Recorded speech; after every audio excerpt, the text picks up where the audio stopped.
light. What so proudly we hailed at the twilight's last gleaming, whose broad stripes and bright stars through the perilous fight o'er the ramparts we watched were so gallantly streaming, and the rocket's red glare, the bombs bursting in air, gave proof through the night that our flag was still there. Oh, sailors, that star-spangled banner yet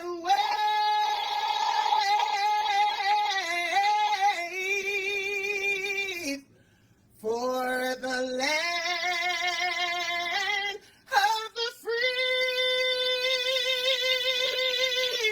and the home of the brave.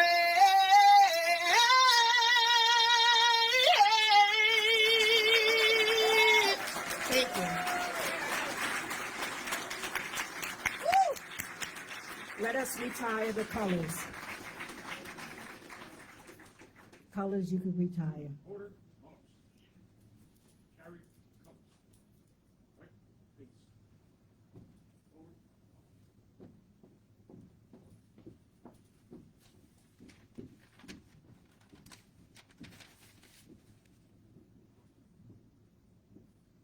Good evening, Jersey City. My name is Papi Racine Diaye. I'm a student at St. Peter's Prep and the son of Senegalese immigrants. My mother and father came to America, and it was in this great city where they met and grew a family with me and my brother. They now co-lead the Senegalese community of New Jersey and proudly hoist their nation's flag at City Hall for Senegalese Independence Day. My brother and I are proud to be Senegalese Americans, born and raised in Jersey City, the most diverse city in America. Jersey City is now home to the nation's only Department of Health and Human Services to offer federally approved immigration services for our residents free of charge. Foreign-born immigrants make up more than 40% of all residents here. They build our unique and welcoming communities, which are an indispensable element of our city's identity for the benefit of us all. Like me, our mayor is the son of immigrants. Like me, he has benefited from the promise of this great nation. And like me, he sees the fruits of investing in Jersey City, America's golden door.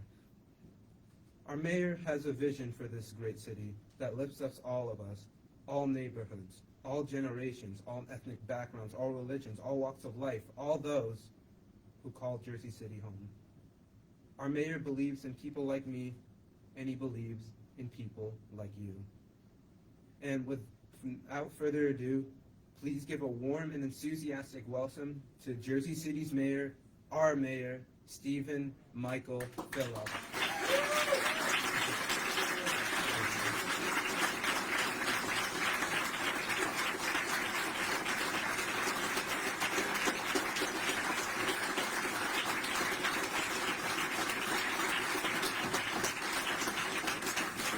Thank you. You can sit down. Thank you. All right. Good evening. Thank you for joining me tonight for my 10th State of the City address. It's hard to believe I've had the privilege of serving as mayor of this great city for a decade now, but here we are. The time has gone by fast. Just like the first day I walked into City Hall, though, as mayor, I still feel every day is a privilege. Today, I'm as appreciative as ever that the people of Jersey City have allowed me this opportunity. It's a dream job in every way, and I still wake up every morning excited about the work ahead. It's also true that we've achieved so much in a relatively short period of time. I do remember when we started, we were told by some that our goals were maybe a little bit too aggressive, and maybe some people would say they're even unachievable. I would often say, though, that one day we'll be the best mid-sized city in the country, with people wanting to come here by the tens of thousands. I would say to anyone who would listen that eventually other cities would emulate our public policies as an example of good government everywhere across the country. We were never that before, but I'm proud to stand there today and say we have not only met almost every goal we've set out to achieve, but we've also exceeded even the most ambitious expectations.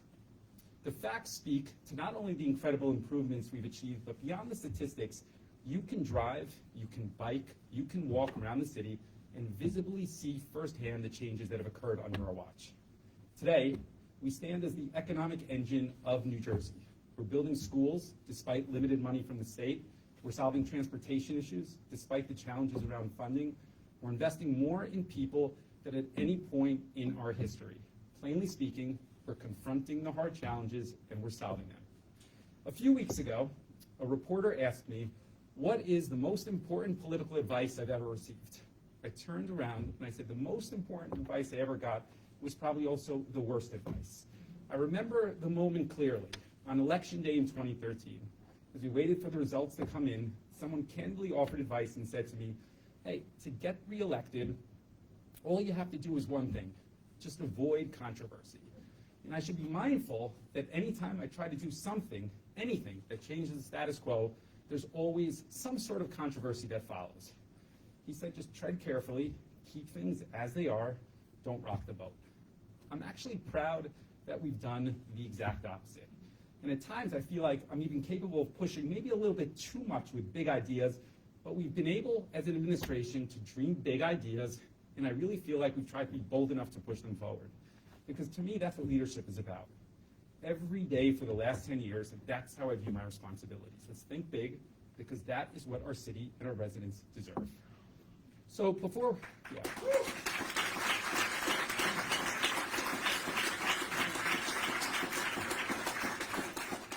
we talk about details of the state of the city, I want to take this opportunity to share again just my sincere gratitude for this opportunity. I mean, thank you for entrusting me to lead this special city in a renewed direction.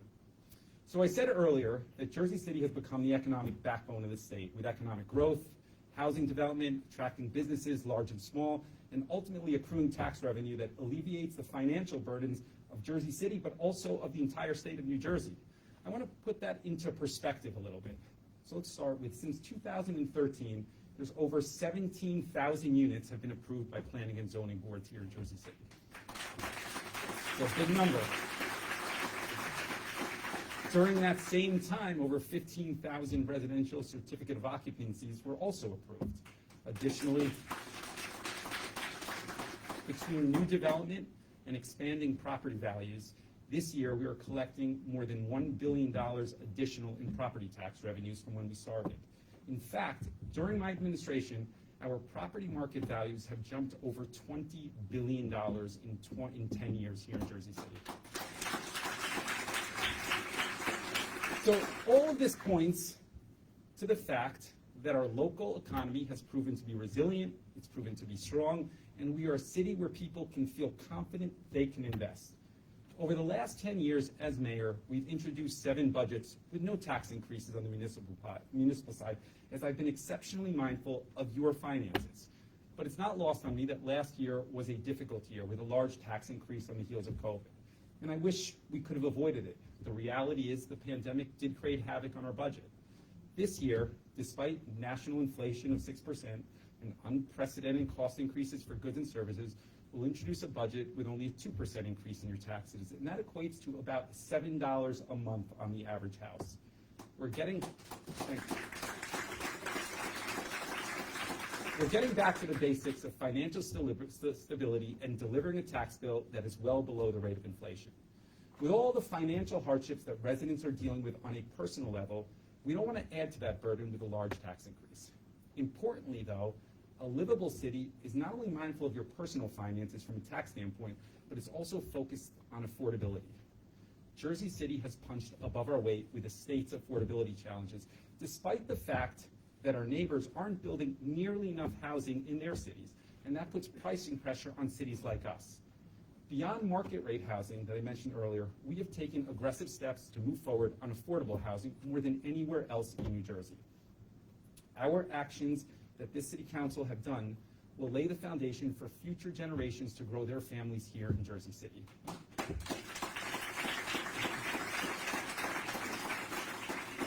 Use Bayfront as an example.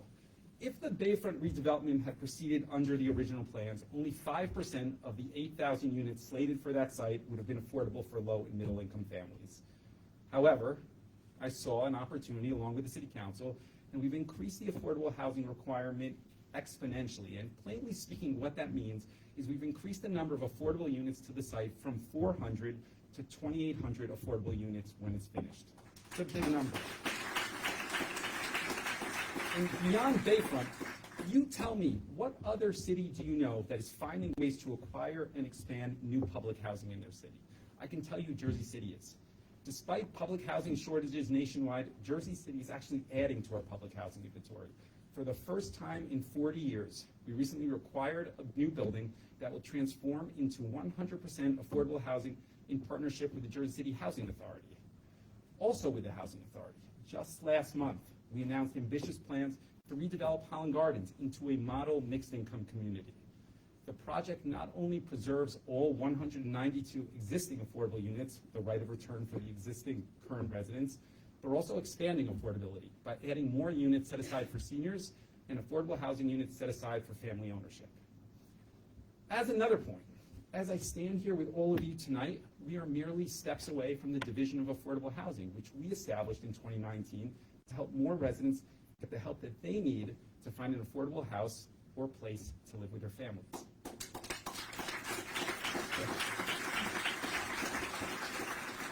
We're also working with the City Council from the legislative standpoint to preserve and expand affordable housing, from creating the city's first affordable housing ordinance to the state's first overlay program. The fact is, it's working. Hundreds of units are in queue or approved, and for the first time in years, we've seen the first affordable housing construction approved in areas that historically lacked affordable opportunities. We have more work to do. I'll be the first to say it, but our plan is working. So I ask you a question. Beyond finances, what are the other necessities to make a city a desirable place to live? I'd say public safety ranks towards the top of that list. Nationwide, violent crime continues to increase at an alarming rate. We see that all the time. In contrast, our administration has led Jersey City in the opposite direction, with nearly all areas of crime decreasing citywide. We actually ended 2022 with a nearly 50% decrease in homicides and a 30% decrease in shootings since my first full year in office.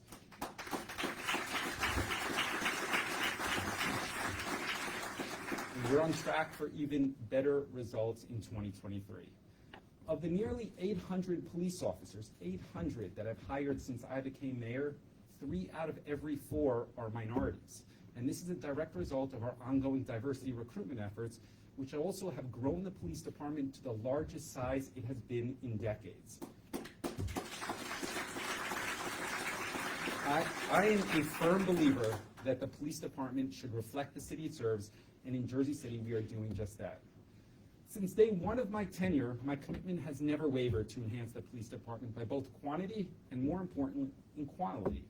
We are working to combat crime from every angle, including how we train our police officers, not just at the beginning of their careers, but throughout their decades of service to keep up with the constantly evolving laws and cultural considerations. That brings me to our investment in training. Construction is underway at the city's first ever de-escalation training center located on our DPW campus. Heeding the public's call for better de-escalation practices, this facility will include our first 360-degree simulator, which is the most effective training for de-escalation. The training center will open at the end of this year.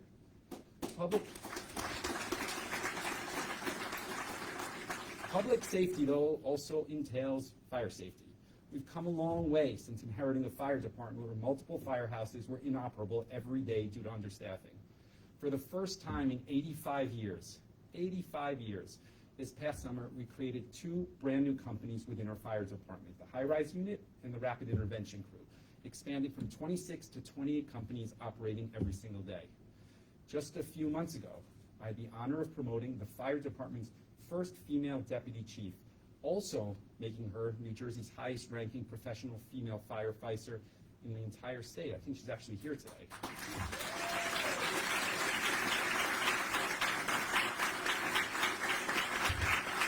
You want to stand up for us briefly?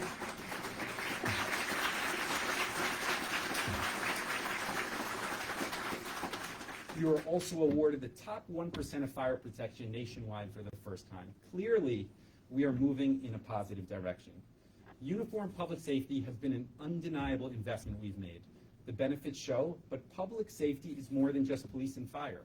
Traffic fatalities are the leading cause of preventable deaths across the nation, and we're taking the important steps to implement real life-saving improvements here in Jersey City. It takes leadership, it takes commitment, it takes innovation, and as a result of our willingness to effectively think outside the box together, we are saving lives. Last year, we had 0 traffic deaths on city roadways as a direct result of the key safety improvements that we've made together. Prior to these changes, the city would average 10 traffic-related deaths per year. So let me put that in a different perspective. It is a meaningful difference to get that down to 0 last year. That's families that are still together, where perhaps under different circumstances, there would be different outcomes. And how do we do this? By making sure each neighborhood is intimately involved every step of the way. If something doesn't work just right, we use residents' feedback to make changes until we've effectively achieved our collective goal. Since becoming the first municipality in New Jersey to adopt Vision Zero in 2017, we've installed over 600 speed humps citywide at the direct request of residents. Over 400 intersections have been upgraded to improve safety. We built 20 miles of protected bike lanes in just 3 years. It takes a willingness to try new things that are not being done anywhere else. Lastly, it takes leadership, not just from local government, but from all of you, everyone in the community. So beyond finances and public safety, what else makes a city a desirable place to live? I believe it's a place that continually invests in better facilities to better serve its residents, and we're doing that here in Jersey City. We've been a consistent proponent of using our development tools for meaningful community givebacks because I know that we can't build these critical community assets without government resources. Right now, we have a new homeless shelter under construction. We have 2 new public schools under construction that commenced without state help. We have a new library under construction and a second library in the works. We have acres upon acres of new parks coming online in a densely populated city. We have a new senior center under construction in the Heights. We have a new police precinct under construction for the East District. In fact, we are literally surrounded by progress as I stand before you today, delivering my 10th State of the City address from the 9th floor of this highly anticipated public safety headquarters.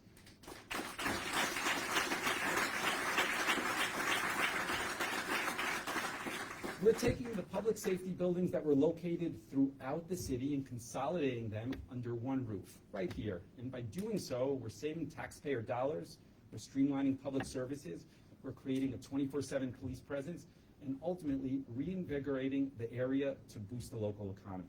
On the ground floor of this building will be Jersey City's first ever police and fire recruitment center in conjunction with an interactive exhibit designed for field trips to encourage residents, families, children to visit this building.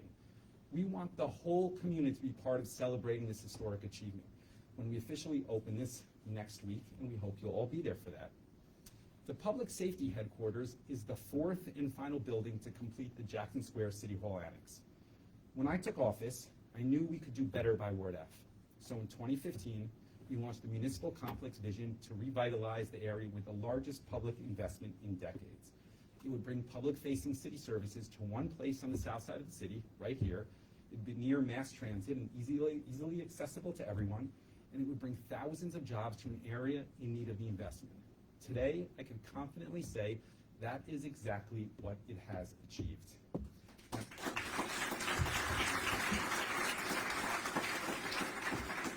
Now, how do we do all this and manage costs, you might ask? Well, the answer is we really have a great team that is always finding creative solutions to lower costs while delivering great products. use our direct hire program with the Hudson County Building Trades.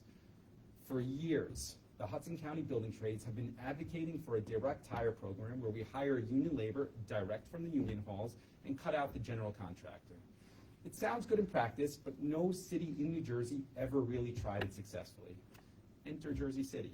We've not only implemented the direct hire program, but we did so while saving our residents millions of dollars and getting more local residents working on the jobs. There were some kinks to work out when we started, but we were able to kind of figure all that stuff out, and there isn't a week that goes by now where another city in New Jersey doesn't call to ask how we did this and how we can help them replicate the program in their city. But let's go back to that question I asked earlier. What else makes residents want to live in a dense urban area like Jersey City? Beyond finances, beyond public safety, I think nightlife, culture, and arts are key components. And in Jersey City, we are doing more on this front than anywhere in New Jersey. We've used our tools to facilitate construction of 3 black box theaters that are completed downtown now. One went to a local nonprofit called Nimbus, one went to another local nonprofit, Art House Production, and the third will open later this year, and we're in talks with major potential partners to call this facility their home. And in Journal Square, we'll be investing more than $200 million towards creating a museum of Jersey City history at the Apple Tree House. We're renovating the historic Lowe's Theater, 3,000-seat theater, and of course the North America home of the Central Pompidou here in Jersey City.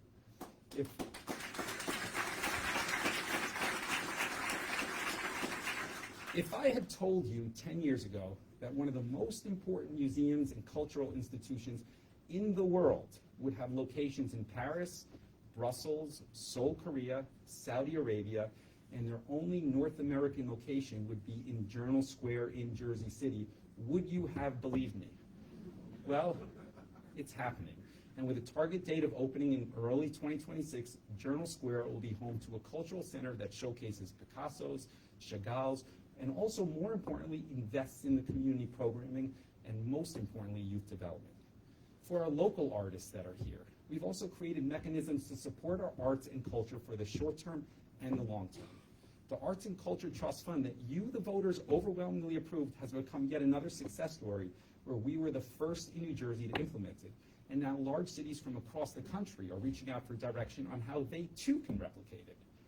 Everything I've touched on so far tonight represents remarkable progress for the city, things that we've never done before. However, I did open my State of the City mentioning social services and investing in people. And that brings me to some of the most important work we do as a city and the most important for our residents, and that's the work around HHS, or Health and Human Services. These are social services that impact residents in the most meaningful of ways. It's our most important mission to provide more life-changing support and opportunities for families who are far too often the ones left behind due to social inequities and other injustices. Let's start with access to healthy foods. That is often a challenge in urban areas with diverse populations like Jersey City. This past year, we opened the city's second Healthy Greens Jersey City vertical farm. Located in public housing, it provides over 500 pounds of free produce to hundreds of local families here in Jersey City. Our Healthy Greens program goes far beyond providing healthy greens, though. It is a partnership with the community to encourage more residents to adopt healthier lifestyles. To further advance these public health efforts, this year we are building a standalone food pantry within Curry's Woods using federal grants. This is in conjunction with programs around healthy corner stores and senior supermarket tours. Under Director Stacy Flanagan, who happens to be here as well, healthier diets have been a core part of improving lives. And that's not all HHS is doing. From expanded veteran services to confronting health issues like monkeypox, our health department has been a leader across the country. And when I said the city has been an example earlier in the update, I wasn't exaggerating. On a more global scale, we helped reunite families who escaped the Taliban, Ukrainian children and mothers fleeing Russian military invasions, residents from Haiti, Latin America, Africa, and Asia looking for a better opportunity. We are the only municipality in the United States of America with federal approval for our immigration program.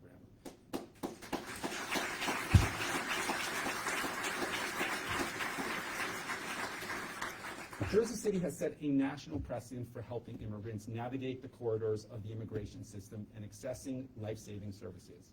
We have proven to be leaders in integrating immigrants in a unique and inclusive public health strategy because we believe everyone deserves a chance to succeed, regardless of which country you're born in.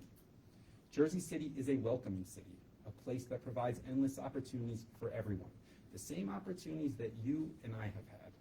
Speaking of opportunities, the most important part of creating a pathway to success is to make quality education more accessible.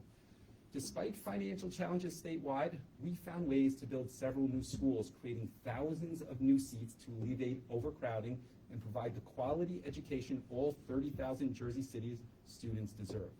No city in New Jersey has created more new seats for public education than Jersey City. Our administration was the driving force behind Explore 2000, which is 250 students. We were the impetus behind building the PS16 Annex with more than 200 students. Last month, we approved the Empowerment Charter School construction using city land, which will have over 2,000 students. Next month, we'll break ground on Liberty Science Center High School, which will have more than 400 students. These are all public school seats that we created without state help. As a point of reference, Liberty Science School will be the state's most innovative high school, offering students one of the top STEM educations in the entire region. But learning doesn't stop at the end of school. And that's why our commitment to higher education institutions are an absolute priority. We are working closely with the county government to reimagine Hudson County Community College as part of our Journal Square revitalization plan. And I also want to make clear that NJCU is a vital part of the fabric of our community, and it is not an option to have campus life disappear from this part of the city.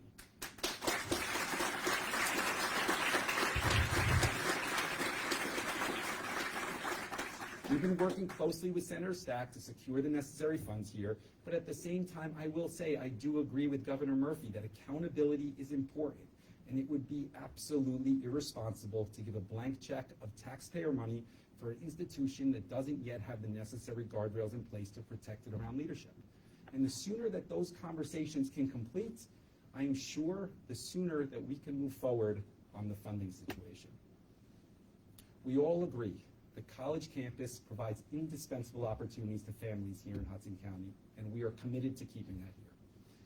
Our administration made a commitment to the west side of Jersey City and even beyond Bayfront. We have the upcoming light rail extension. We have the NJCU redevelopment plan. We have various private residential developments all happening on the west side of Jersey City. I made you a promise during my first campaign for mayor to move development beyond the waterfront, spreading prosperity into every neighborhood in every ward. NJCU failing would set all of that back indefinitely, and that is not an option. In every project or venture, each step we take requires close collaboration with residents, and I believe we are stronger for it.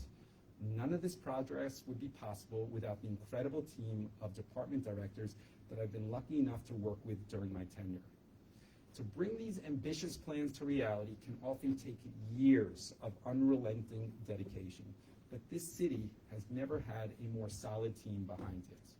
And also, I'd like to highlight our city council members, led by Council President Joyce Waterman. I mean, they deserve a ton of credit, and I would ask them to please stand up.